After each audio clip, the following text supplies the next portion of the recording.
عبداللہ بن مبارک نے ابراہیم بن عقبہ سے، انہوں نے قریب مولا ابن عباس رضی اللہ تعالیٰ عنہما سے روایت کی، کہا میں نے اسامہ بن زید رضی اللہ تعالیٰ عنہما سے سنا، وہ کہہ رہے تھے رسول اللہ صلی اللہ علیہ وسلم عرفات سے لوٹے، جب گھاٹی کے پاس پہنچے تو اترے اور پیشاب کیا۔ اسامہ رضی اللہ تعالیٰ عنہ نے کنایتاً یہ نہیں کہا کہ آپ نے پانی بہایا، کہا آپ نے پانی منگوایا اور وضو کیا، جو کہ ہلکا سا وضو تھا۔ میں نے عرض کی اے اللہ کے رسول صلی اللہ علیہ وسلم نماز؟ فرمایا نماز پڑھنے کا مقام تمہارے آگے یعنی مزدلفہ میں ہے۔ کہا پھر آپ چلے حتیٰ کہ مزدلفہ پہنچ گئے اور مغرب اور عشاء کی نمازیں اکٹھی ادا کیں۔ صحیح مسلم حدیث نمبر 3101۔ ابو خیثمہ سہیل نے ہم سے حدیث بیان کی، کہا ہمیں ابراہیم بن عقبہ نے حدیث بیان کی، کہا مجھے قریب نے خبر دی ہے کہ انہوں نے اسامہ بن زید رضی اللہ تعالیٰ عنہ سے سوال کیا، عرفہ کی شام جب تم رسول اللہ صلی اللہ علیہ وسلم کی سواری پر آپ کے پیچھے سوار ہوئے تو تم نے کیا کیا؟ کہا ہم اس گھاٹی کے پاس آئے جہاں لوگ مغرب کی نماز کے لیے اپنی سواریاں بٹھاتے ہیں۔ رسول اللہ صلی اللہ علیہ وسلم نے اپنی سواری کو بٹھایا اور پیشاب سے فارغ ہوئے، اور انہوں نے کنایا کرتے ہوئے یوں نہیں کہا کہ آپ نے پانی بہایا، پھر آپ نے وضو کا پانی منگوایا اور وضو کیا جو کہ ہلکا سا تھا۔ میں نے کہا اے اللہ کے رسول صلی اللہ علیہ وسلم نماز؟ تو آپ صلی اللہ علیہ وسلم نے فرمایا نماز پڑھنے کا مقام تمہارے آگے یعنی مزدلفہ میں ہے۔ اس کے بعد آپ سوار ہوئے حتیٰ کہ ہم مزدلفہ آئے تو آپ نے مغرب کی اقامت کہلوائی، پھر سب لوگوں نے اپنی سواریاں اپنے پڑاؤ کی جگہوں میں بٹھا دی، اور انہوں نے ابھی پالان نہیں کھولے تھے کہ آپ نے عشاء کی اقامت کہلوا دی، پھر انہوں نے پالان کھولے۔ میں نے کہا جب تم نے صبح کی تو تم نے کیا کیا؟ انہوں نے کہا فضل بن عباس رضی اللہ تعالیٰ عنہما آپ کے پیچھے سوار ہو گئے اور میں قریش کے آگے جانے والے لوگوں کے ساتھ پیدل گیا۔ صحیح مسلم حدیث نمبر 3102۔ محمد بن عقبہ نے قریب سے اور انہوں نے اسامہ بن زید رضی اللہ تعالیٰ عنہما سے روایت کی کہ جب رسول اللہ صلی اللہ علیہ وسلم اس درے پر تشریف لائے جہاں عمرہ یعنی حکمران اترتے ہیں، آپ سواری سے اترے اور پیشاب سے فارغ ہوئے، اور انہوں نے پانی بہایا کا لفظ نہیں کہا بلکہ یوں کہا، پھر آپ نے وضو کا پانی منگوایا اور ہلکا وضو کیا۔ میں نے عرض کی اے اللہ کے رسول صلی اللہ علیہ وسلم نماز؟ تو آپ صلی اللہ علیہ وسلم نے فرمایا نماز پڑھنے کا مقام تمہارے آگے یعنی مزدلفہ میں ہے۔ صحیح مسلم حدیث نمبر 3103۔ عطا مولا بن سباع نے حضرت اسامہ بن زید رضی اللہ تعالیٰ عنہ سے روایت کی کہ رسول اللہ صلی اللہ علیہ وسلم جب عرفہ سے لوٹے تو وہ آپ کے ساتھ اونٹنی پر پیچھے سوار تھے۔ جب آپ گھاٹی پر پہنچے آپ نے اپنی اونٹنی کو بٹھایا، پھر قضاء حاجت کے لیے چلے گئے۔ جب لوٹے تو میں نے ایک برتن سے آپ کے ہاتھوں پر پانی ڈالا، آپ نے وضو کیا، پھر آپ مزدلفہ آئے تو وہاں مغرب اور عشاء اکٹھی ادا کی۔ صحیح مسلم حدیث نمبر 3104۔ حضرت ابن عباس رضی اللہ تعالیٰ عنہما سے روایت ہے کہ رسول اللہ صلی اللہ علیہ وسلم عرفہ سے لوٹے اور اسامہ رضی اللہ تعالیٰ عنہ آپ کے ساتھ اونٹنی پر سوار تھے۔ حضرت اسامہ رضی اللہ تعالیٰ عنہ نے کہا آپ اسی حالت میں مسلسل چلتے رہے حتیٰ کہ مزدلفہ پہنچ گئے۔ صحیح مسلم حدیث نمبر 3105۔ ہمیں حماد بن زید نے حدیث بیان کی، کہا ہمیں ہشام نے اپنے والد عروہ سے حدیث بیان کی، انہوں نے کہا حضرت اسامہ رضی اللہ تعالیٰ عنہ سے سوال کیا گیا اور میں موجود تھا، یا کہا میں نے حضرت اسامہ بن زید رضی اللہ تعالیٰ عنہ سے سوال کیا اور رسول اللہ صلی اللہ علیہ وسلم نے عرفات سے واپسی پر انہیں اپنے ساتھ پیچھے سوار کیا تھا۔ میں نے کہا رسول اللہ صلی اللہ علیہ وسلم جب عرفہ سے لوٹے تو آپ کیسے چل رہے تھے؟ کہا آپ صلی اللہ علیہ وسلم درمیانی درجے کی تیز رفتاری سے چلتے تھے، جب کشادہ جگہ پاتے تو سواری کو تیز دوڑاتے۔ صحیح مسلم حدیث نمبر 3106۔ ابو بکر بن ابی شیبہ نے ہمیں یہ حدیث سنائی، کہا ہمیں عبدہ بن سلیمان، عبداللہ بن نمیر اور حمید بن عبد الرحمن نے ہشام بن عروہ سے اسی سند کے ساتھ روایت کی اور حمید کی حدیث میں یہ اضافہ کیا۔ ہشام نے کہا نس یعنی تیز رفتاری میں عنق سے اوپر کا درجہ ہے۔ صحیح مسلم حدیث نمبر 3107۔ سلیمان بن ہلال نے یحییٰ بن سعید سے روایت کی، کہا مجھے عدی بن ثابت نے خبر دی کہ عبداللہ بن یزید خطمی رضی اللہ تعالیٰ عنہ نے انہیں حدیث بیان کی۔ ابو ایوب انصاری رضی اللہ تعالیٰ عنہ نے انہیں خبر دی کہ انہوں نے حجۃ الوداع کے موقع پر رسول اللہ صلی اللہ علیہ وسلم کے ساتھ مغرب اور عشاء کی نمازیں مزدلفہ میں ادا کیں۔ صحیح مسلم حدیث نمبر 3108۔ قتیبہ اور ابن رمح نے لیث بن سعد سے اور انہوں نے یحییٰ بن سعید سے اسی سند کے ساتھ بیان کی۔ ابن رمح نے اپنی روایت میں کہا عبداللہ بن یزید خطمی رضی اللہ تعالیٰ عنہ سے روایت ہے، اور وہ ابن زبیر رضی اللہ تعالیٰ عنہ کے دور حکومت میں کوفے کے گورنر تھے۔ صحیح مسلم حدیث نمبر 3109۔ سالم بن عبداللہ نے حضرت ابن عمر رضی اللہ تعالیٰ عنہ سے روایت کی کہ رسول اللہ صلی اللہ علیہ وسلم نے مزدلفہ میں مغرب اور عشاء کی نمازیں اکٹھی ادا کی۔ صحیح مسلم حدیث نمبر 3110۔ عبداللہ بن عمر نے خبر دی کہ ان کے والد نے کہا رسول اللہ صلی اللہ علیہ وسلم نے مزدلفہ میں مغرب اور عشاء کی نمازیں جمع کی، ان دونوں کے درمیان کوئی نفل نماز نہ تھی۔ آپ نے مغرب کی 3 رکعتیں ادا کی اور عشاء کی 2 رکعتیں ادا کی۔ حضرت عبداللہ رضی اللہ تعالیٰ عنہ بھی مزدلفہ میں اسی طرح نماز پڑھتے رہے حتیٰ کہ اللہ تعالیٰ سے جا ملے۔ صحیح مسلم حدیث نمبر 3111۔ عبد الرحمن بن مہدی نے کہا ہمیں شعبہ نے حکم اور سلمہ بن کہیل سے حدیث بیان کی، انہوں نے سعید بن جبیر سے روایت کی کہ انہوں نے مزدلفہ میں مغرب اور عشاء کی نمازیں ایک ہی اقامت سے ادا کی۔ پھر انہوں نے حضرت ابن عمر رضی اللہ تعالیٰ عنہ سے حدیث بیان کی کہ انہوں نے اسی طرح نماز ادا کی تھی، اور ابن عمر رضی اللہ تعالیٰ عنہ نے بیان کیا کہ نبی کریم صلی اللہ علیہ وسلم نے اسی طرح کیا تھا۔ صحیح مسلم حدیث نمبر 3112۔ وکیع نے کہا ہمیں شعبہ نے اسی سند کے ساتھ حدیث بیان کی اور کہا آپ نے وہ دونوں نمازیں ایک ہی اقامت سے ادا کی تھیں۔ صحیح مسلم حدیث نمبر 3113۔ سفیان ثوری نے سلمہ بن کہیل سے، انہوں نے سعید بن جبیر سے اور انہوں نے ابن عمر رضی اللہ تعالیٰ عنہ سے روایت کی کہ رسول اللہ صلی اللہ علیہ وسلم نے مزدلفہ میں مغرب اور عشاء کی نمازیں جمع کی، آپ نے ایک ہی اقامت سے مغرب کی 3 اور عشاء کی 2 رکعتیں ادا کی۔ صحیح مسلم حدیث نمبر 3114۔ ابو اسحاق سے روایت ہے، انہوں نے کہا سعید بن جبیر نے کہا ہم حضرت ابن عمر رضی اللہ تعالیٰ عنہ کے ساتھ عرفہ سے روانہ ہوئے، یہاں تک کہ ہم مزدلفہ آئے تو انہوں نے ہمیں مغرب اور عشاء کی نماز ایک اقامت سے پڑھائی، پھر پیچھے کی طرف رخ موڑا اور کہا رسول اللہ صلی اللہ علیہ وسلم نے ہمیں اس مقام پر اسی طرح یعنی جمع و قصر پر عمل کرتے ہوئے نماز پڑھائی تھی۔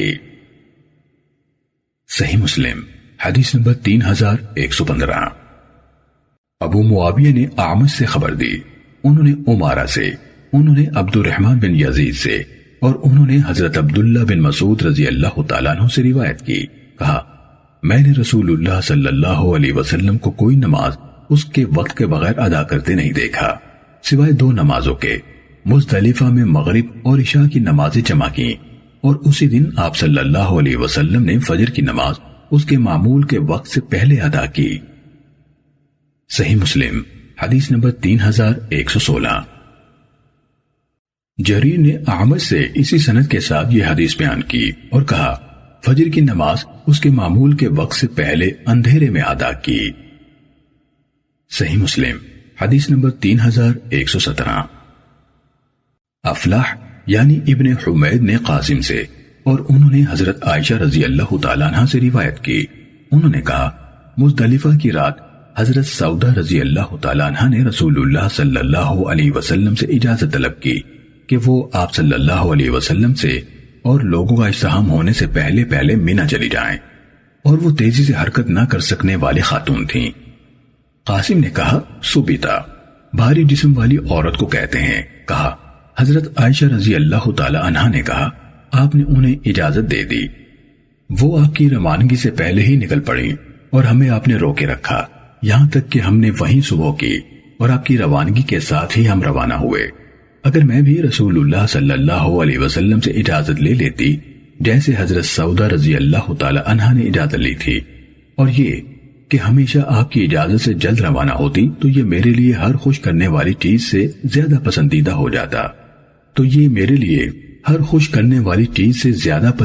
جاتا صحیح مسلم حدیث نمبر 3118۔ ایوب نے عبد الرحمن بن قاسم سے حدیث بیان کی، انہوں نے قاسم سے اور انہوں نے حضرت عائشہ رضی اللہ تعالی عنہا سے روایت کی، انہوں نے کہا حضرت سودا رضی اللہ تعالی عنہا بڑی اور بھاری جسم والی خاتون تھیں، انہوں نے رسول اللہ صلی اللہ علیہ وسلم سے اجازت چاہی کہ وہ رات ہی کو مزدلفہ سے روانہ ہو جائیں، تو آپ نے انہیں اجازت دے دی۔ حضرت عائشہ رضی اللہ تعالیٰ عنہ نے کہا کاش جیسے سودا رضی اللہ تعالیٰ عنہ نے اجازت لی میں نے بھی رسول اللہ صلی اللہ علیہ وسلم سے اجازت لے لی ہوتی۔ رسول اللہ صلی اللہ علیہ وسلم کی رحلت کے بعد حضرت عائشہ رضی اللہ تعالیٰ عنہ صبح کو باقی لوگوں کی طرح امیر حج کے ساتھ ہی واپس لوٹا کرتی تھیں۔ صحیح مسلم حدیث نمبر 3119۔ عبید اللہ بن عمر نے عبد الرحمن بن قاسم سے حدیث بیان کی، انہوں نے قاسم سے اور انہوں نے حضرت عائشہ رضی اللہ تعالیٰ عنہ سے روایت کی، انہوں نے کہا میری آرزو تھی کہ جیسے حضرت سودا رضی اللہ تعالیٰ عنہ نے اجازت لی تھی میں نے بھی رسول اللہ صلی اللہ علیہ وسلم سے اجازت لے لی ہوتی، میں بھی صبح کی نماز مینا میں ادا کیا کرتی اور لوگوں کے مینا آنے سے پہلے جمرہ عقبہ کو کنکریاں مار لیتی۔ حضرت عائشہ رضی اللہ تعالیٰ عنہ سے کہا گیا کیا حضرت سودا رضی اللہ تعالیٰ عنہ نے اجازت لی تھی؟ انہوں نے کہا ہاں، وہ بھاری کم حرکت کر سکنے والی خاتون تھیں، انہوں نے رسول اللہ صلی اللہ علیہ وسلم سے اجازت مانگی تو آپ صلی اللہ علیہ وسلم نے انہیں اجازت دے دی۔ صحیح مسلم حدیث نمبر 3120۔ سفیان ثوری نے عبد الرحمن بن قاسم سے اسی سند کے ساتھ اسی کے ہم معنی روایت بیان کی۔ صحیح مسلم حدیث نمبر 3121۔ یحییٰ قطان نے ہمیں ابن جریج سے حدیث بیان کی، کہا اسماء رضی اللہ تعالیٰ عنہ کے آزاد کردہ غلام عبداللہ نے مجھ سے حدیث بیان کی، کہا حضرت اسماء رضی اللہ تعالیٰ عنہ نے جب وہ مزدلفہ کے اندر بنے ہوئے مشہور گھر کے پاس ٹھہری ہوئی تھیں مجھ سے پوچھا کیا چاند غروب ہو گیا؟ میں نے عرض کی نہیں۔ انہوں نے گھڑی بھر نماز پڑھی، پھر کہا بیٹے کیا چاند غروب ہو گیا ہے؟ میں نے عرض کی جی ہاں۔ انہوں نے کہا مجھے لے چلو، تو ہم روانہ ہوئے، حتیٰ کہ انہوں نے جمرہ عقبہ کو کنکریاں ماری، پھر فجر کی نماز اپنی منزل میں ادا کی، تو میں نے ان سے عرض کی محترمہ ہم رات کے آخری پہر میں ہی روانہ ہو گئے۔ انہوں نے کہا بالکل نہیں میرے بیٹے، نبی صلی اللہ علیہ وسلم نے عورتوں کو پہلے روانہ ہونے کی اجازت دی تھی۔ صحیح مسلم حدیث نمبر 3122۔ عیسیٰ بن یونس نے ابن جریج سے اسی سند کے ساتھ یہی روایت بیان کی، اور ان کی روایت میں ہے انہوں یعنی اسماء رضی اللہ تعالیٰ عنہ نے کہا نہیں میرے بیٹے، نبی صلی اللہ علیہ وسلم نے اپنی عورتوں اور بچوں کو اجازت دی تھی۔ صحیح مسلم حدیث نمبر 3123۔ ابن جریج سے روایت ہے، کہا مجھے عطا نے خبر دی کہ انہیں ابن شوال نے خبر دی کہ وہ حضرت ام حبیبہ رضی اللہ تعالیٰ عنہ کے پاس حاضر ہوئے، انہوں نے ان کو بتایا کہ نبی صلی اللہ علیہ وسلم نے انہیں مزدلفہ سے ہی رات کو روانہ کر دیا تھا۔ صحیح مسلم حدیث نمبر 3124۔ ابو بکر بن ابی شیبہ اور عمر ناقد نے سفیان بن عیینہ کے حوالے سے عمر بن دینار سے حدیث بیان کی، انہوں نے سالم بن شوال سے اور انہوں نے حضرت ام حبیبہ رضی اللہ تعالیٰ عنہ سے روایت کی، انہوں نے کہا ہم خواتین رسول اللہ صلی اللہ علیہ وسلم کے عہد مبارک میں یہی کرتی تھیں کہ ہم رات کے آخری پہر میں جمع یعنی مزدلفہ سے منی کی طرف روانہ ہو جاتی تھیں، اور عمر الناقد کی روایت میں ہم رات کے آخری پہر میں مزدلفہ سے روانہ ہو جاتی تھیں۔ صحیح مسلم حدیث نمبر 3125۔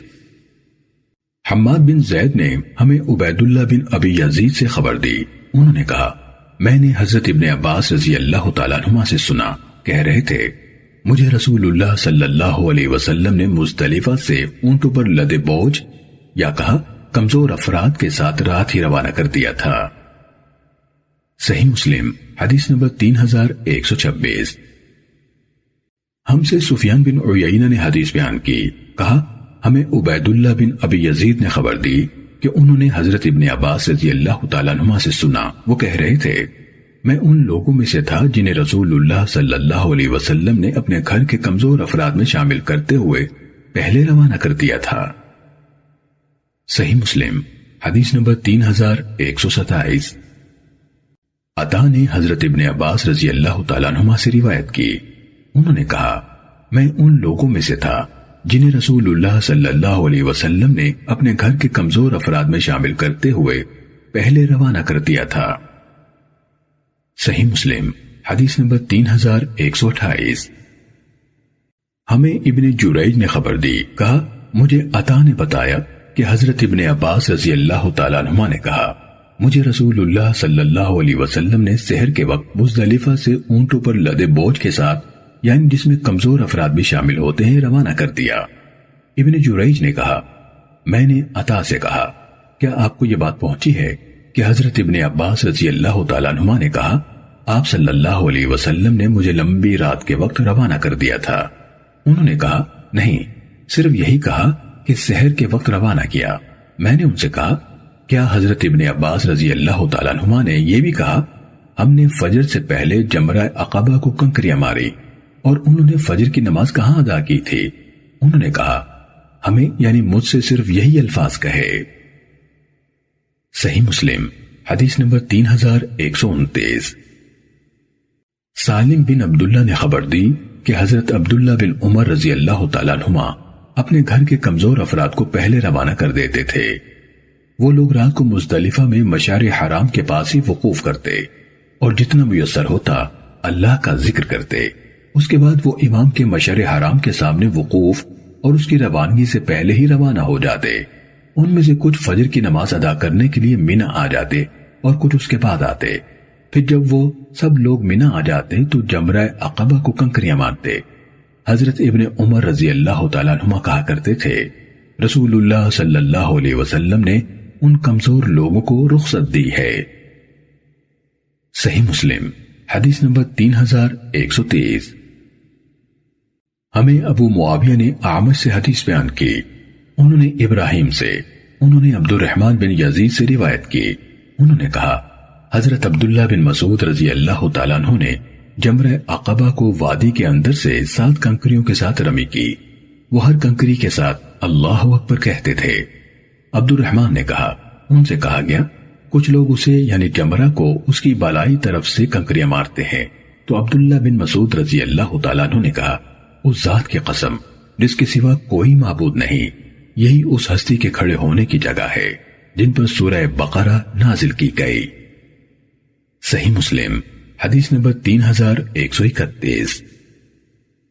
ابن مسہر نے مجھے اعمش سے خبر دی، انہوں نے کہا میں نے حجاج بن یوسف سے سنا، وہ منبر پر خطبہ دیتے ہوئے کہہ رہا تھا قرآن کی وہی ترتیب رکھو جو جبرائیل نے رکھی، نیز سورہ بقرہ کہنے کے بجائے کہو وہ سورت جس میں بقرہ کا ذکر کیا گیا ہے، وہ سورت جس میں نساء کا تذکرہ ہے، وہ سورت جس میں آل عمران کا تذکرہ ہے۔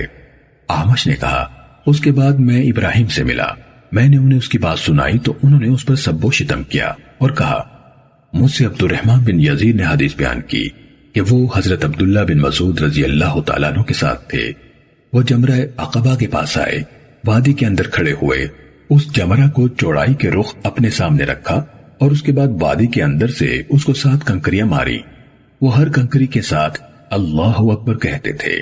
کہا میں نے عرض کی ابو عبد الرحمن کچھ لوگ اس کے اوپر کی طرف سے اسے کنکریاں مارتے ہیں، انہوں نے کہا اس ذات کی قسم جس کے سوا کوئی معبود نہیں، یہی اس ہستی کے کھڑے ہونے کی جگہ ہے جن پر سورہ بقرہ نازل ہوئی۔ صحیح مسلم حدیث نمبر 3132۔ ابن ابی زائدہ اور سفیان دونوں نے ہمیں اعمش سے حدیث بیان کی، انہوں نے کہا میں نے حجاج سے سنا کہہ رہا تھا سورہ بقرہ نہ کہو، اور ان دونوں نے ابن مسہر کی حدیث کی طرح حدیث بیان کی۔ صحیح مسلم حدیث نمبر 3133۔ ہمیں محمد بن جعفر غندر نے حدیث بیان کی، کہا ہمیں شعبہ نے حکم سے حدیث بیان کی، انہوں نے ابراہیم سے اور انہوں نے عبد الرحمن بن یزید سے روایت کی کہ انہوں نے حضرت عبداللہ رضی اللہ تعالیٰ عنہ ابن مسعود کی معیت میں حج کیا، کہا انہوں نے جمرہ عقبہ کو 7 کنکریاں ماری اور بیت اللہ کو اپنی بائیں طرف اور مینا کو دائیں طرف رکھا اور کہا یہی ان کے کھڑے ہونے کی جگہ ہے جن پر سورہ بقرہ نازل کی گئی۔ صحیح مسلم حدیث نمبر 3134۔ ہمیں معاذ عنبری نے حدیث بیان کی، کہا ہمیں شعبہ نے اسی سند کے ساتھ یہی حدیث بیان کی، البتہ انہوں نے کہا جب وہ جمرہ عقبہ کے پاس آئے۔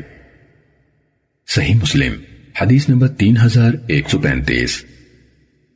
سلمہ بن کوہیل نے عبد الرحمن بن یزید سے روایت کی، انہوں نے کہا حضرت عبداللہ رضی اللہ تعالیٰ عنہ سے کہا گیا کچھ لوگ جمرہ عقبہ کو گھاٹی کے اوپر سے کنکریاں مارتے ہیں، کہا تو حضرت عبداللہ رضی اللہ تعالیٰ عنہ نے وادی کے اندر سے اسے کنکریاں ماری، پھر کہا یہیں سے اس ذات کی قسم جس کے سوا کوئی حقیقی معبود نہیں، اس ہستی نے کنکریاں ماری جن پر سورہ بقرہ نازل کی گئی۔ صحیح مسلم حدیث نمبر 3136۔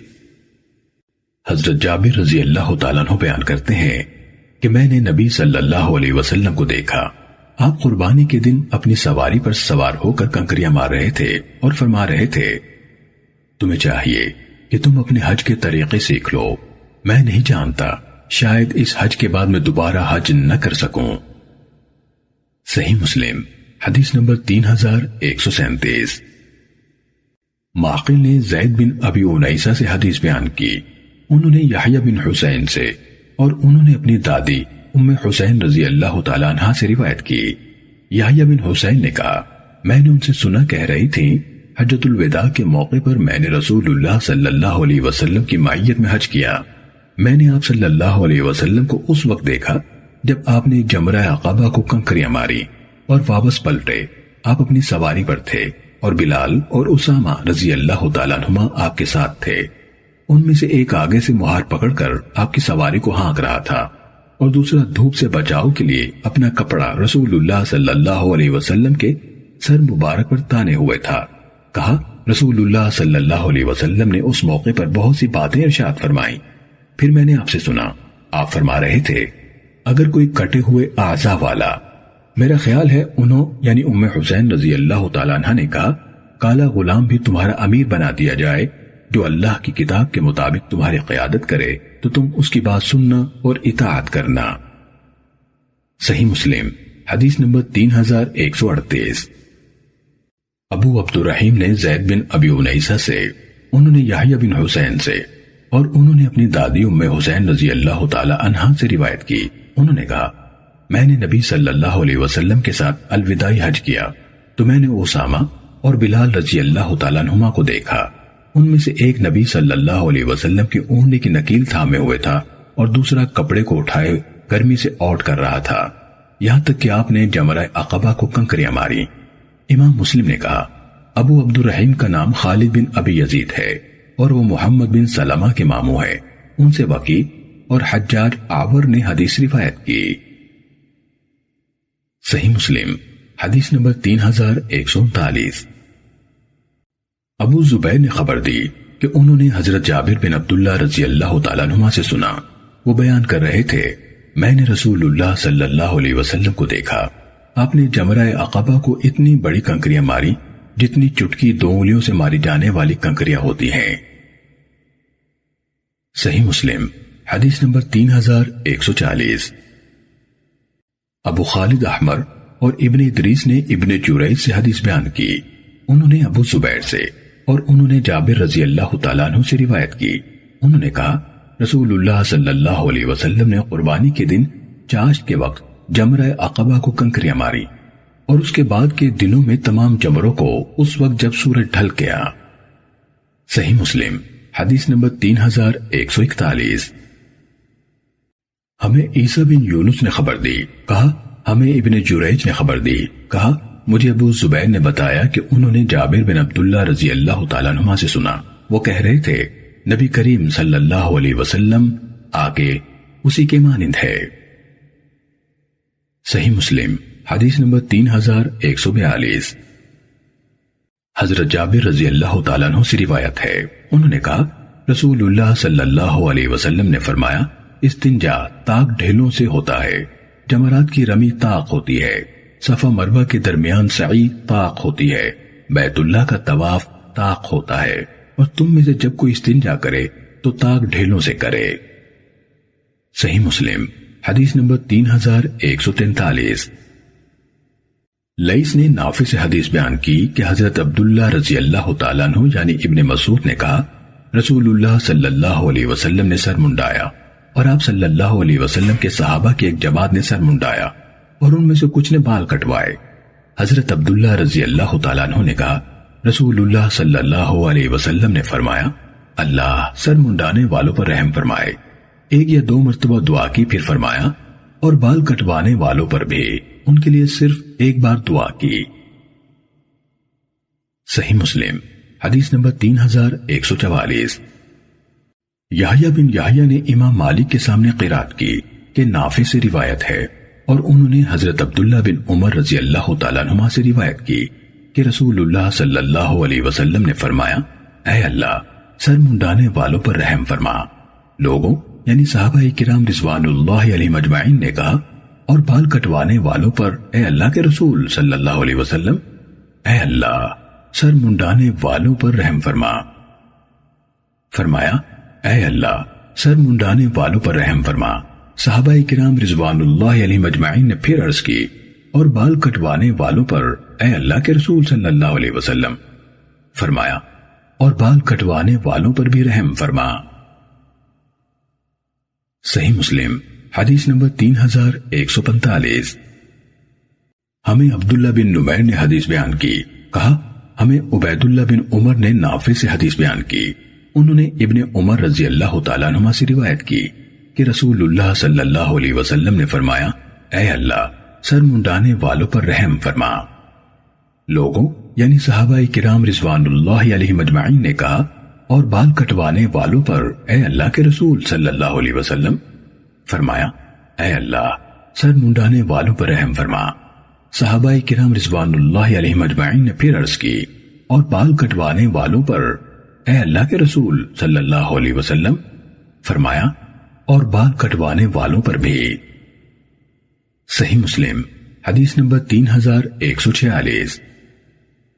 ہمیں عبد الوہاب نے حدیث سنائی، کہا ہمیں عبید اللہ نے اسی سند کے ساتھ یہی حدیث بیان کی، اور انہوں نے اپنی حدیث میں کہا جب چوتھی باری آئی تو آپ صلی اللہ علیہ وسلم نے فرمایا اور بال کٹوانے والوں پر بھی۔ صحیح مسلم حدیث نمبر 3147۔ ابو زرعہ نے حضرت ابو ہریرہ رضی اللہ تعالیٰ عنہ سے روایت کی، کہا رسول اللہ صلی اللہ علیہ وسلم نے فرمایا اے اللہ سر منڈانے والوں کو بخش دے۔ صحابہ رضوان اللہ علیہ مجمعین نے عرض کی اے اللہ کے رسول صلی اللہ علیہ وسلم، اور بال کٹوانے والوں کو رسول اللہ صلی اللہ علیہ وسلم نے فرمایا اے اللہ سر منڈانے والوں کو بخش دے۔ صحابہ رضوان اللہ علیہ مجمعین نے عرض کی اے اللہ کے رسول صلی اللہ علیہ وسلم، اور بال کٹوانے والوں کو رسول اللہ صلی اللہ علیہ وسلم نے فرمایا اے اللہ سر منڈانے والوں کو بخش دے۔ صحابہ رضوان اللہ علیہ مجمعین نے عرض کی اے اللہ کے رسول صلی اللہ علیہ وسلم، اور بال کٹوانے والوں کو فرمایا اور بال کٹوانے والوں کو بھی۔ صحیح مسلم حدیث نمبر 3148۔ اللہ نے اپنے والد عبد الرحمن بن یعقوب سے، انہوں نے حضرت ابو ہریرہ رضی اللہ تعالیٰ عنہ سے، انہوں نے نبی کریم صلی اللہ علیہ وسلم سے روایت کی۔ آگے حضرت ابو ہریرہ رضی اللہ تعالیٰ عنہ سے ابو زرعہ کی روایت کردہ حدیث کے ہم معنی ہے۔ صحیح مسلم حدیث نمبر 3149۔ وکیع اور ابو داؤد طیالسی نے ہمیں شعبہ سے حدیث بیان کی، انہوں نے یحییٰ بن حسین سے، اور انہوں نے اپنی دادی ام حسین رضی اللہ تعالیٰ عنہ سے روایت کی کہ انہوں نے حجۃ الوداع کے موقع پر نبی صلی اللہ علیہ وسلم سے سنا، آپ صلی اللہ علیہ وسلم نے سر منڈانے والوں کے لیے 3 بار اور بال کٹوانے والوں کے لیے ایک بار دعا کی، اور وکیع نے حجۃ الوداع کے موقع پر کا جملہ نہیں کہا۔ صحیح مسلم حدیث نمبر 3150۔ حضرت ابن عمر رضی اللہ تعالیٰ عنہما سے روایت ہے کہ رسول اللہ صلی اللہ علیہ وسلم نے حجۃ الوداع کے موقع پر اپنے سر مبارک کے بال منڈوائے۔ صحیح مسلم حدیث نمبر 3151۔ ہمیں یحییٰ بن یحییٰ نے حدیث بیان کی، کہا ہمیں حفص بن غیاث نے ہشام سے خبر دی، انہوں نے محمد بن سیرین سے، اور انہوں نے انس بن مالک رضی اللہ تعالیٰ عنہ سے روایت کی کہ رسول اللہ صلی اللہ علیہ وسلم منی تشریف لائے، پھر جمرہ عقبہ کے پاس آئے اور اسے کنکریاں ماری، پھر منی میں اپنے پڑاؤ پر آئے اور قربانی کی، پھر مال مونڈنے والے سے فرمایا پکڑو، اور آپ نے اپنے سر کے دائیں طرف اشارہ کیا، پھر بائیں طرف، پھر آپ اپنے منہ مبارکہ لوگوں کو دینے لگے۔ صحیح مسلم حدیث نمبر 3152۔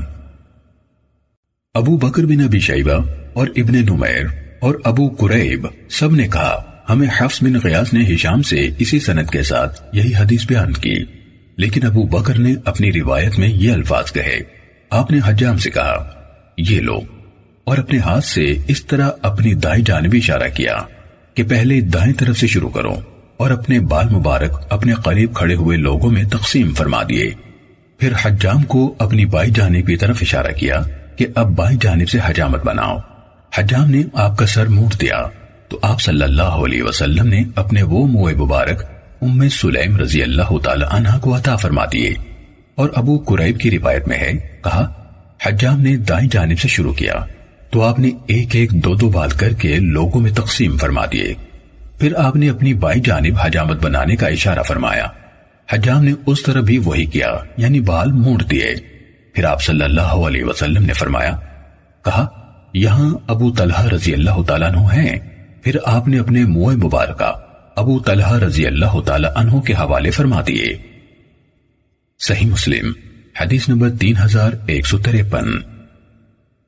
ہمیں عبد الاعلی نے حدیث بیان کی، کہا ہمیں ہشام بن حسان نے محمد بن سیرین سے حدیث بیان کی، انہوں نے انس بن مالک رضی اللہ تعالی عنہ سے روایت کی کہ رسول اللہ صلی اللہ علیہ وسلم نے جمرہ عقبہ کو کنکریاں ماری، پھر قربانی کے اونٹوں کی طرف تشریف لے گئے اور انہیں نحر کیا، اور حجام آپ کے لیے بیٹھا ہوا تھا، آپ نے اسے اپنے ہاتھ کے ساتھ اپنے سر سے بال اتارنے کا اشارہ کیا تو اس نے آپ کے سر کی دائیں طرف کے بال اتار دیے، آپ نے وہ بال ان لوگوں میں بانٹ دیے جو آپ کے قریب موجود تھے، پھر فرمایا دوسری طرف کے بال بھی اتار دو۔ اس کے بعد آپ صلی اللہ علیہ وسلم نے فرمایا ابو طلحہ کہاں ہے، اور آپ نے وہ منہ مبارکہ انہیں دے دیے۔ صحیح مسلم حدیث نمبر 3154۔ ہم سے سفیان نے حدیث بیان کی، کہا میں نے ہشام بن حسان سے سنا، وہ ابن سیرین سے خبر دے رہے تھے، انہوں نے حضرت انس بن مالک رضی اللہ تعالیٰ عنہ سے روایت کی، کہا جب رسول اللہ صلی اللہ علیہ وسلم نے جمرہ عقبہ کو کنکریاں ماری، اپنی قربانی کے اونٹوں کو نحر کیا اور پھر سر منڈوانے لگے تو آپ نے اپنے سر کی دائیں جانب مونڈنے والے کی طرف کی تو اس نے اس طرف کے بال اتار دیے۔ آپ نے ابو طلحہ انصاری رضی اللہ تعالیٰ عنہ کو بلایا اور وہ بال ان کے حوالے کر دیے، پھر آپ نے سر کی بائیں جانب اس کی طرف کی اور فرمایا اس کے بال اتار دو، اس نے وہ بال اتار دیے تو آپ نے وہ بھی ابو طلحہ رضی اللہ تعالیٰ عنہ کو دے دیے اور فرمایا ان بائیں طرف والے بالوں کو لوگوں میں تقسیم کر دو۔ صحیح مسلم حدیث نمبر 3155۔ امام مالک نے ابن شہاب سے، انہوں نے عیسیٰ بن طلحہ بن عبید اللہ سے، انہوں نے عبداللہ بن عمرو بن عاص رضی اللہ تعالیٰ عنہما سے روایت کی، انہوں نے کہا حجۃ الوداع کے موقع پر رسول اللہ صلی اللہ علیہ وسلم منی میں لوگوں کے لیے ٹھہرے رہے، وہ آپ سے مسائل پوچھ رہے تھے، ایک آدمی آیا اور کہنے لگا اے اللہ کے رسول صلی اللہ علیہ وسلم، میں سمجھ نہ سکا کہ پہلے کیا ہے، اور میں نے قربانی کرنے سے پہلے سر منڈوا لیا ہے۔ آپ نے فرمایا اب قربانی کر لو، کوئی حرج نہیں۔ پھر ایک اور آدمی آیا اور کہنے لگا اے اللہ کے رسول صلی اللہ علیہ وسلم، مجھے پتہ نہ چلا اور میں نے رمی کرنے سے پہلے قربانی کر لی۔ آپ نے فرمایا اب رمی کر لو، کوئی حرج نہیں۔ رسول اللہ صلی اللہ علیہ وسلم سے کسی چیز کے متعلق جس میں تقدیم یا تاخیر کی گئی نہیں پوچھا گیا، مگر آپ نے یہی فرمایا اب کر لو، کوئی حرج نہیں۔ صحیح مسلم حدیث نمبر 3156۔ یونس نے ابن شہاب سے باقی ماندہ اسی سند کے ساتھ خبر دی کہ عبداللہ بن عمرو بن عاص رضی اللہ تعالیٰ عنہما کہہ رہے تھے رسول اللہ صلی اللہ علیہ وسلم مینا میں اپنی سواری پر ٹھہر گئے اور لوگوں نے آپ سے سوالات شروع کر دیے۔ ان میں سے ایک کہنے والا کہہ رہا تھا، اے اللہ کے رسول صلی اللہ علیہ وسلم، مجھے معلوم نہ تھا کہ رمی کا عمل قربانی سے پہلے ہے، میں نے رمی سے پہلے قربانی کر لی۔ رسول اللہ صلی اللہ علیہ وسلم نے فرمایا تو اب رمی کر لو، کوئی حرج نہیں۔ کوئی اور شخص کہتا، اے اللہ کے رسول صلی اللہ علیہ وسلم، مجھے معلوم نہ تھا کہ قربانی سر مڑوانے سے پہلے ہے، میں نے قربانی کرنے سے پہلے سر مڑوا لیا ہے۔ تو آپ فرماتے اب قربانی کر لو، کوئی حرج نہیں۔ عبداللہ بن عمرو بن عاص رضی اللہ تعالیٰ عنہما نے کہا، میں نے آپ سے نہیں سنا کہ اس دن آپ سے ان اعمال کے بارے میں جن میں آدمی بھول سکتا ہے یا لا علم رہ سکتا ہے، ان میں سے بعض امور کی تقدیم و تاخیر یا ان سے ملتی جلتی باتوں کے بارے میں نہیں پوچھا گیا، مگر رسول اللہ صلی اللہ علیہ وسلم نے یہی فرمایا اب کر لو، کوئی حرج نہیں۔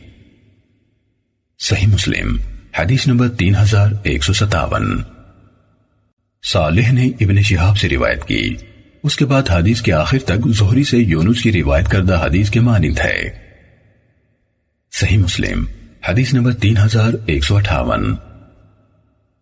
عیسیٰ نے ہمیں ابن جریج سے خبر دی، کہا میں نے ابن شہاب سے سنا، کہہ رہے تھے عیسیٰ بن طلحہ نے مجھے حدیث بیان کی، کہا مجھے حضرت عبداللہ بن عمرو بن عاص رضی اللہ تعالیٰ عنہما نے حدیث بیان کی کہ اس دوران میں جب آپ صلی اللہ علیہ وسلم قربانی کے دن خطبہ دے رہے تھے، کوئی آدمی آپ کی طرف رخ کر کے کھڑا ہوا اور کہا، اے اللہ کے رسول صلی اللہ علیہ وسلم، میں نہیں سمجھتا کہ فلاں کام فلاں سے پہلے ہے۔ پھر کوئی اور آدمی آیا اور کہا، اے اللہ کے رسول صلی اللہ علیہ وسلم، میرا خیال تھا کہ فلاں کام فلاں فلاں سے پہلے ہوگا۔ انہوں نے ان تین کاموں یعنی سر منڈانے، رمی اور قربانی کے بارے میں پوچھا، تو آپ صلی اللہ علیہ وسلم نے یہی فرمایا اب کر لو، کوئی حرج نہیں۔ صحیح مسلم حدیث نمبر 3159۔ محمد بن بکر اور سعید بن یحییٰ اموی نے اپنے والد یحییٰ اموی کے واسطے سے ابن جریج سے اسی سند کے ساتھ یہی حدیث بیان کی۔ ابن بکر کی روایت عیسیٰ کی گزشتہ روایت کی طرح ہے، سوائے ان کے اس قول کے ان تین چیزوں کے بارے میں اور ہے یحییٰ اموی تو ان کی روایت میں ہے میں نے قربانی کرنے سے پہلے سر مڑوا لیا، میں نے رمی کرنے سے پہلے قربانی کر لی، اور اسی سے ملتی جلتی باتیں۔ صحیح مسلم حدیث نمبر 3160۔ ہمیں سفیان بن عیینہ نے زہری سے حدیث بیان کی، انہوں نے عیسیٰ بن طلحہ سے اور انہوں نے عبداللہ بن عمرو رضی اللہ تعالیٰ عنہما سے روایت کی، انہوں نے کہا کوئی آدمی نبی صلی اللہ علیہ وسلم کی خدمت میں حاضر ہوا اور کہا میں نے قربانی کرنے سے پہلے سر مڑوا لیا ہے۔ آپ نے فرمایا اب قربانی کر لو، رمی کر لو، کوئی حرج نہیں۔ کسی اور نے کہا میں نے رمی سے پہلے قربانی کر لی ہے، تو آپ نے فرمایا اب رمی کر لو، کوئی حرج نہیں۔ صحیح مسلم حدیث نمبر 3161۔ معمر نے زہری سے اسی سند کے ساتھ یہی روایت کی۔ عبداللہ بن عمرو بن عاص رضی اللہ تعالیٰ عنہما نے کہا میں نے رسول اللہ صلی اللہ علیہ وسلم کو دیکھا، آپ مینا میں اونٹنی پر سوار تھے تو آپ کے پاس ایک آدمی آیا۔ آگے ابن عیینہ کی حدیث کے ہم معنی حدیث ہے۔ صحیح مسلم حدیث نمبر 3162۔ محمد بن ابی حفصہ نے ہمیں زہری سے خبر دی، انہوں نے عیسیٰ بن طلحہ سے اور انہوں نے عبداللہ بن عمرو بن عاص رضی اللہ تعالیٰ عنہما سے روایت کی، انہوں نے کہا میں نے رسول اللہ صلی اللہ علیہ وسلم سے سنا جب آپ کے پاس قربانی کے دن ایک آدمی آیا، آپ جمرہ عقبہ کے پاس رکے ہوئے تھے، اس نے عرض کی اے اللہ کے رسول صلی اللہ علیہ وسلم، میں نے رمی کرنے سے پہلے سر مڑوا لیا ہے۔ آپ نے فرمایا اب رمی کر لو، کوئی حرج نہیں۔ ایک اور آدمی آیا، وہ کہنے لگا میں نے رمی سے پہلے قربانی کر لی ہے۔ آپ نے فرمایا اب رمی کر لو، کوئی حرج نہیں۔ پھر آپ کے پاس ایک اور آدمی آیا اور کہا میں نے رمی سے پہلے طواف افاضہ کر لیا۔ فرمایا اب رمی کر لو، کوئی حرج نہیں۔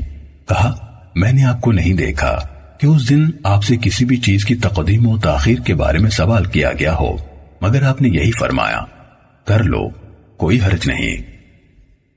صحیح مسلم حدیث نمبر 3163۔ حضرت ابن عباس رضی اللہ تعالیٰ عنہما سے روایت ہے کہ نبی صلی اللہ علیہ وسلم سے قربانی کرنے، سر مڑوانے، رمی کرنے اور کاموں کی تقدیم و تاخیر کے بارے میں پوچھا گیا تو آپ نے فرمایا کوئی حرج نہیں۔ صحیح مسلم حدیث نمبر 3164۔ نافع نے حضرت ابن عمر رضی اللہ تعالیٰ عنہما سے روایت کی کہ رسول اللہ صلی اللہ علیہ وسلم نے قربانی کے دن طواف افاضہ کیا، پھر واپس آ کر ظہر کی نماز مینا میں ادا کی۔ نافع نے کہا حضرت ابن عمر رضی اللہ تعالیٰ عنہما قربانی کے دن طواف افاضہ کرتے، پھر واپس آتے، ظہر کی نماز مینا میں ادا فرماتے اور بیان کیا کرتے تھے کہ نبی صلی اللہ علیہ وسلم نے ایسا ہی کیا تھا۔ صحیح مسلم حدیث نمبر 3165۔ عبدالعزیز بن رفیع سے روایت ہے، انہوں نے کہا میں نے حضرت انس بن مالک رضی اللہ تعالیٰ عنہ سے سوال کیا، میں نے کہا مجھے ایسی چیز بتائیے جو آپ نے رسول اللہ صلی اللہ علیہ وسلم سے سمجھی ہو اور یاد رکھی ہو۔ آپ نے ترویہ کے دن یعنی 8 ذی الحج کو ظہر کی نماز کہاں ادا کی تھی؟ انہوں نے بتایا مینا میں۔ میں نے پوچھا آپ نے مینا سے واپسی کے دن عصر کی نماز کہاں ادا کی؟ انہوں نے کہا ابطح میں۔ پھر کہا لیکن تم اسی طرح کرو جیسے تمہارے عمرہ کرتے ہیں۔ صحیح مسلم حدیث نمبر 3166۔ ایوب نے نافع سے، انہوں نے حضرت ابن عمر رضی اللہ تعالیٰ عنہما سے روایت کی کہ نبی صلی اللہ علیہ وسلم ابو بکر اور عمر رضی اللہ تعالیٰ عنہما ابطح میں پڑاؤ کیا کرتے تھے، یعنی واپسی کے وقت مدینے کے راستے میں مینا کے باہر وہیں پڑاؤ کیا جا سکتا تھا۔ صحیح مسلم حدیث نمبر 3167۔ ساخر بن جویریہ نے نافع سے حدیث بیان کی کہ حضرت ابن عمر رضی اللہ تعالیٰ عنہما محسب میں پڑاؤ کرنے کو سنت سمجھتے تھے اور وہ روانگی کے دن ظہر کی نماز حسبہ یعنی محسب میں ادا کرتے تھے۔ نافع نے کہا رسول اللہ صلی اللہ علیہ وسلم اور آپ کے بعد خلفاء نے وادی محسب میں قیام کیا۔ صحیح مسلم حدیث نمبر 3168۔ عبداللہ بن نمیر نے حدیث بیان کی، کہا ہمیں ہشام نے اپنے والد عروہ سے حدیث بیان کی، انہوں نے حضرت عائشہ رضی اللہ تعالیٰ عنہ سے روایت کی، انہوں نے کہا ابطح میں ٹھہرنا یعنی اعمال حج کی سنتوں میں سے کوئی سنت نہیں، رسول اللہ صلی اللہ علیہ وسلم وہاں اترے تھے کیونکہ مکے سے روانہ ہوتے وقت وہاں سے نکلنا آسان تھا۔ صحیح مسلم حدیث نمبر 3169۔ حفص بن غیاث، حماد بن زید اور حبیب المعلم سب نے ہشام سے اسی سند کے ساتھ اسی کے مانند حدیث بیان کی۔ صحیح مسلم حدیث نمبر 3170۔ زہری نے سالم سے روایت کی کہ ابو بکر، عمر اور ابن عمر رضی اللہ تعالی عنہم ابطح میں پڑاؤ کیا کرتے تھے۔ زہری نے کہا مجھے عروہ نے حضرت عائشہ رضی اللہ تعالی عنہ سے خبر دی کہ وہ ایسا نہیں کرتی تھیں، اور عائشہ رضی اللہ تعالی عنہ نے کہا رسول اللہ صلی اللہ علیہ وسلم وہاں اترے تھے کیونکہ پڑاؤ کی وہ جگہ آپ کی مکہ سے نکلنے کے لیے زیادہ آسان تھی۔ صحیح مسلم حدیث نمبر 3171۔ حضرت ابن عباس رضی اللہ تعالیٰ عنہما سے روایت ہے، انہوں نے کہا تحسیب یعنی محسب میں ٹھہرنا کوئی چیز نہیں، وہ تو پڑاؤ کی ایک جگہ ہے جہاں رسول اللہ صلی اللہ علیہ وسلم نے قیام کیا تھا۔ صحیح مسلم حدیث نمبر 3172۔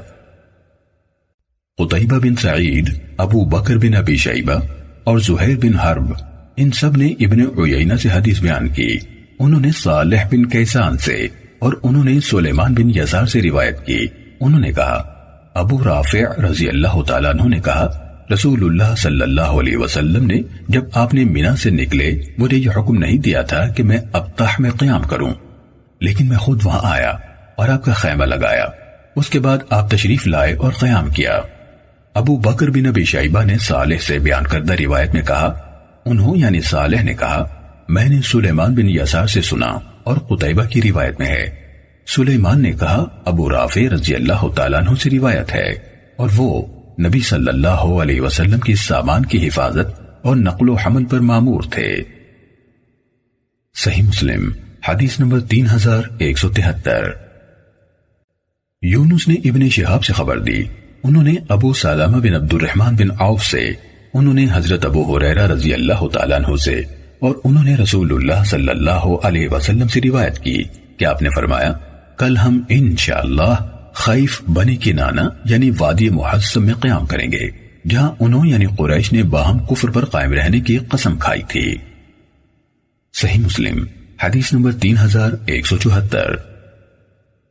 اوزاعی نے حدیث بیان کی، کہا مجھے زہری نے حدیث سنائی، کہا مجھ سے ابو سلمہ نے حدیث بیان کی، کہا ہمیں حضرت ابو ہریرہ رضی اللہ تعالیٰ عنہ نے حدیث بیان کی، انہوں نے کہا ہم مینا میں تھے کہ رسول اللہ صلی اللہ علیہ وسلم نے ہمیں فرمایا کل ہم خیف بنو کنانہ میں قیام کریں گے، جہاں انہوں یعنی قریش نے آپس میں مل کر کفر پر ڈٹے رہنے کی قسم کھائی تھی۔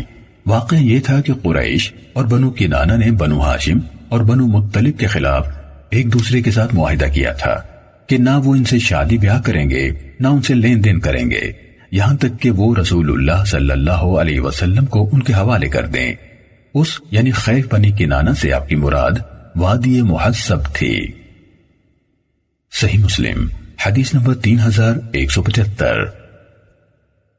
اعرج نے حضرت ابو ہریرہ رضی اللہ تعالیٰ عنہ سے اور انہوں نے نبی صلی اللہ علیہ وسلم سے روایت کی، آپ صلی اللہ علیہ وسلم نے فرمایا انشاءاللہ جب اللہ نے فتح دی تو ہمارا قیام خیف یعنی محصب میں ہوگا، جہاں انہوں یعنی قریش نے باہم مل کر کفر پر قائم رہنے کی قسم کھائی تھی۔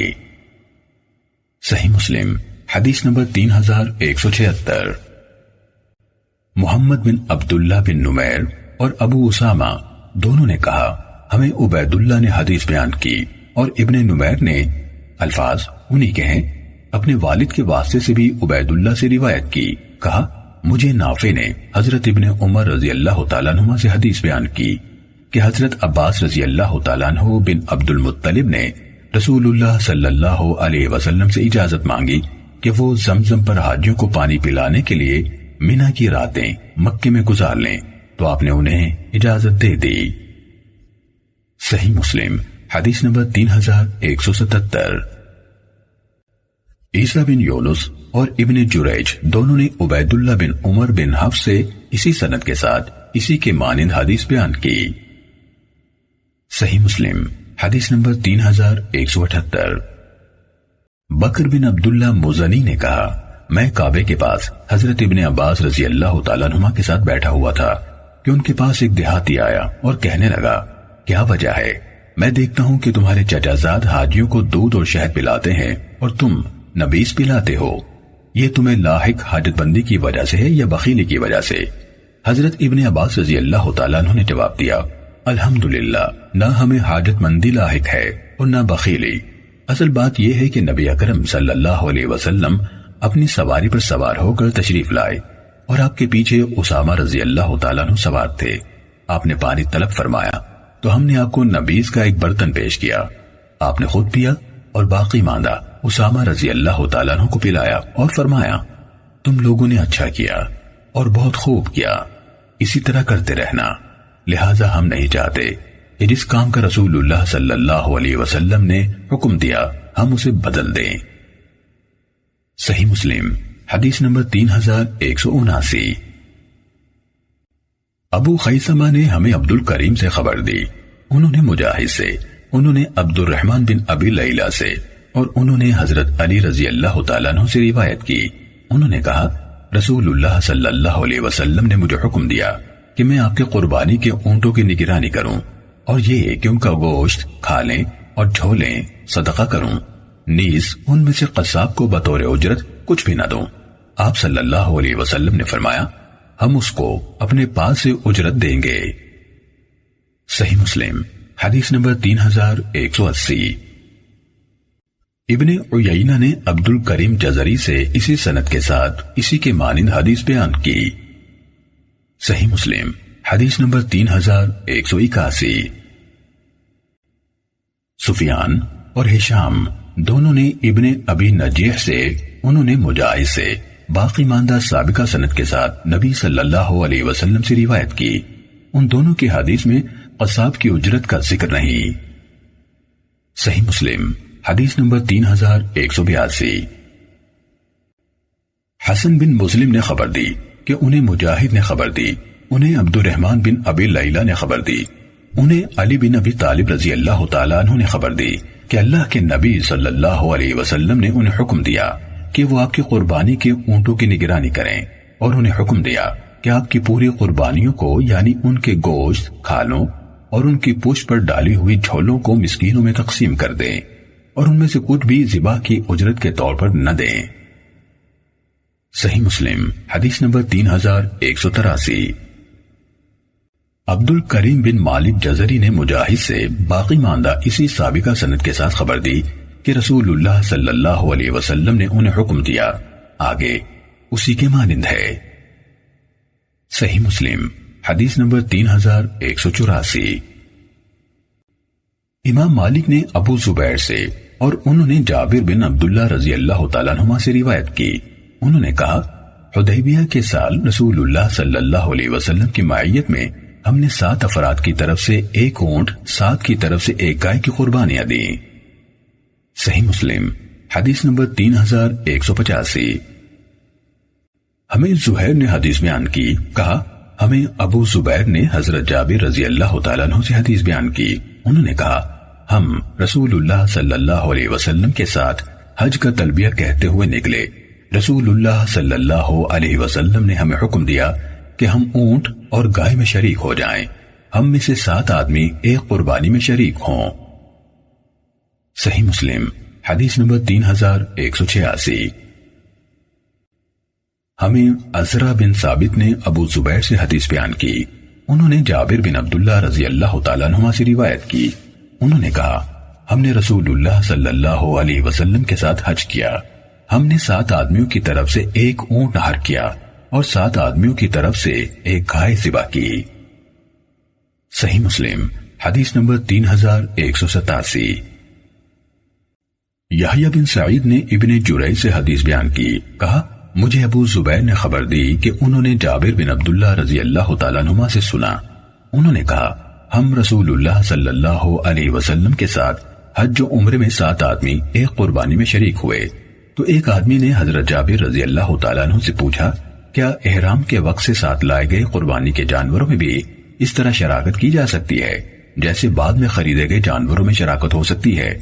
انہوں نے جواب دیا وہ بھی ساتھ لائے گئے قربانی کے جانوروں ہی کی طرح ہے۔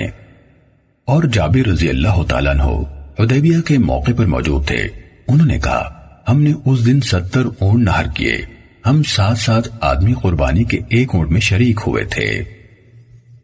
صحیح مسلم حدیث نمبر 3188۔ ہمیں محمد بن بکر نے حدیث بیان کی، کہا ہمیں ابن جریج نے خبر دی، کہا ہمیں ابو زبیر نے بتایا کہ انہوں نے جابر بن عبداللہ رضی اللہ تعالیٰ عنہ سے سنا، وہ نبی صلی اللہ علیہ وسلم کے حج کا حال سنا رہے تھے، انہوں نے اس حدیث میں کہا آپ صلی اللہ علیہ وسلم نے ہمیں حکم دیا کہ جب ہم احرام کھولیں تو قربانی کریں، اور ہم میں سے چند یعنی 7 آدمی ایک قربانی میں شریک ہو جائیں، اور یہ حکم اس وقت دیا جب آپ نے ہمیں اپنے حج کے احرام کھولنے کا حکم دیا۔ یہ بات بھی اس حدیث میں ہے۔ صحیح مسلم حدیث نمبر 3189۔ عطا نے جابر بن عبداللہ رضی اللہ تعالیٰ عنہ سے روایت کی، انہوں نے کہا رسول اللہ صلی اللہ علیہ وسلم کے ساتھ حج کے مہینوں میں عمرہ کرنے کا فائدہ اٹھاتے یعنی حج تمتع کرتے تو ہم یوم النحر اور بقیہ ایام تشریق میں 7 افراد کی طرف سے 1 گائے ذبح کرتے، اس ایک میں شریک ہو جاتے۔ صحیح مسلم حدیث نمبر 3190۔ ہمیں یحییٰ بن زکریا بن ابی زائدہ نے ابن جریج سے حدیث بیان کی، انہوں نے ابو زبیر سے، انہوں نے جابر رضی اللہ تعالیٰ عنہ سے روایت کی، انہوں نے کہا قربانی کے دن رسول اللہ صلی اللہ علیہ وسلم نے حضرت عائشہ رضی اللہ تعالیٰ عنہ اور دیگر امہات المومنین کی طرف سے 1 گائے ذبح کی۔ صحیح مسلم حدیث نمبر 3191۔ محمد بن بکر اور یحییٰ بن سعید نے کہا ہمیں ابن جریج نے حدیث بیان کی، کہا ہمیں ابو زبیر نے خبر دی کہ انہوں نے جابر بن عبداللہ رضی اللہ تعالیٰ عنہما سے سنا، کہہ رہے تھے رسول اللہ صلی اللہ علیہ وسلم نے اپنی ازواج کی طرف سے، اور ابن بکر کے حدیث میں ہے اپنے حج میں عائشہ رضی اللہ تعالی عنہا کی طرف سے ایک گائے ذبح کی۔ صحیح مسلم حدیث نمبر 3192۔ زیاد بن جبیر سے روایت ہے کہ حضرت ابن عمر رضی اللہ تعالیٰ عنہما ایک آدمی کے پاس آئے اور وہ اپنی قربانی کے اون کو بڑھا کر نحر کر رہا تھا۔ انہوں نے فرمایا اسے اٹھا کر کھڑی حالت میں گھٹنا باندھ کر نحر کرو، یہی تمہارے نبی صلی اللہ علیہ وسلم کی سنت ہے۔ صحیح مسلم حدیث نمبر 3193۔ ہمیں لئیس نے ابن شہاب سے حدیث بیان کی، انہوں نے عروہ بن زبیر اور عمرہ بنت عبد الرحمن سے روایت کی کہ حضرت عائشہ رضی اللہ تعالی عنہا نے کہا رسول اللہ صلی اللہ علیہ وسلم مدینے سے قربانی کے جانوروں کا ہدیہ بھیجا کرتے تھے، اور میں آپ کے ہدیے کے جانوروں کے لیے ہار بٹتی تھی، پھر آپ کسی بھی ایسی چیز سے اجتناب نہ کرتے جس سے ایک احرام والا شخص اجتناب کرتا ہے۔ صحیح مسلم حدیث نمبر 3194۔ یونس نے ابن شہاب سے اسی سند کے ساتھ اس کے مانند حدیث بیان کی۔ صحیح مسلم حدیث نمبر 3195۔ ہمیں سفیان نے زہری سے حدیث بیان کی، انہوں نے عروہ سے، انہوں نے حضرت عائشہ رضی اللہ تعالی عنہا سے، انہوں نے نبی صلی اللہ علیہ وسلم سے روایت کی، نیز ہشام بن عروہ نے اپنے والد سے، اور انہوں نے حضرت عائشہ رضی اللہ تعالی عنہا سے روایت کی، انہوں نے کہا جیسے میں خود کو دیکھتی رہی ہوں کہ میں رسول اللہ صلی اللہ علیہ وسلم کی قربانی کے ہار بٹ رہی ہوں، آگے اسی طرح ہے۔ صحیح مسلم حدیث نمبر 3196۔ عبد الرحمن بن قاسم نے اپنے والد سے روایت کی، انہوں نے کہا میں نے حضرت عائشہ رضی اللہ تعالیٰ عنہ سے سنا، وہ فرما رہی تھی میں اپنے ان دونوں ہاتھوں سے رسول اللہ صلی اللہ علیہ وسلم کی طرف سے بھیجے جانے والے جانوروں کے ہار بٹتی تھی، پھر آپ نہ ایسی کسی چیز سے الگ ہوتے اور نہ ایسی کوئی چیز ترک کرتے تھے جو احرام کے بغیر آپ کیا کرتے تھے۔ صحیح مسلم حدیث نمبر 3197۔ افلاح نے ہمیں قاسم سے حدیث بیان کی، انہوں نے حضرت عائشہ رضی اللہ تعالیٰ عنہ سے روایت کی، انہوں نے کہا میں نے اپنے دونوں ہاتھوں سے رسول اللہ صلی اللہ علیہ وسلم کی قربانیوں کے ہار بٹے، پھر آپ نے ان کا اشعار کیا، یعنی کوہان پر چیر لگائے اور ہار پہنائے، پھر انہیں بیت اللہ کی طرف بھیج دیا اور خود مدینے میں مقیم رہے، اور آپ پر ان کی وجہ سے کوئی چیز جو پہلے آپ کے لیے حلال تھی حرام نہ ہوئی۔ صحیح مسلم حدیث نمبر 3198۔ ایوب نے قاسم اور ابو قلابہ سے، اور انہوں نے حضرت عائشہ رضی اللہ تعالیٰ عنہ سے روایت کی، انہوں نے کہا رسول اللہ صلی اللہ علیہ وسلم بیت اللہ کی طرف حجی بھیجتے تھے، میں اپنے دونوں ہاتھوں سے ان کے ہار بٹتی تھی، پھر آپ کسی بھی ایسی چیز سے اجتناب نہ کرتے تھے جس سے کوئی بھی غیر محرم یعنی بغیر احرام والا شخص اجتناب نہیں کرتا۔ صحیح مسلم حدیث نمبر 3199۔ ہمیں ابن عون نے قاسم سے حدیث بیان کی، انہوں نے ام المومنین حضرت عائشہ رضی اللہ تعالی عنہا سے روایت کی، انہوں نے کہا میں نے یہ ہار اس اون سے بٹے جو ہمارے پاس تھی، اس کے بعد رسول اللہ صلی اللہ علیہ وسلم ہم میں غیر محرم ہی رہے، آپ اپنی ازواج کے پاس آتے جیسے غیر محرم اپنی بیوی کے پاس آتا ہے، یا آپ آتے جیسے ایک عام آدمی اپنی بیوی کے پاس آتا ہے۔ صحیح مسلم حدیث نمبر 3200۔